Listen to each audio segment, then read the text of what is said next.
Maria Alice, desce que suas amiguinhas devem estar chegando. Ah, deve ser ela. Chegamos! Sente saudade, Maria Alice? Então, e aqui a peça do pijama? Ah, você combinou essas chatas, Maria Alice? Na verdade foi eu, bem. Elas adoram a Maria Alice, né, menina? Não, e minha mãe falou que você fede a cigarro. Perdão, bem? Essa peça do pijama vai começar ou não? Bom, eu vou ter minha noite de beleza, então qualquer coisa é só me chamar. Pode deixar, tia Cláudia. Vamos nos divertir bastante. Ah, e o que vocês vão fazer nessa festinha? Ah, coisa normal de menina.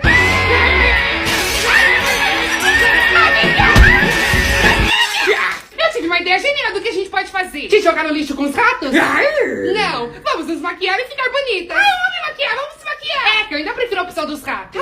Fica quieta, esquisita. Maria Alice, vai pegar as maquiagens da sua mãe agora. Maria Alice, eu tive uma ideia pra assustar aquelas mimadas. Eu te explico no caminho, vem. Ai, até que enfim, eu já tava ficando entediada. Me dá. Me dá a maquiagem, Maria Alice. Me dá. Maria Alice, que barulho foi esse? Cuide pra parte 2.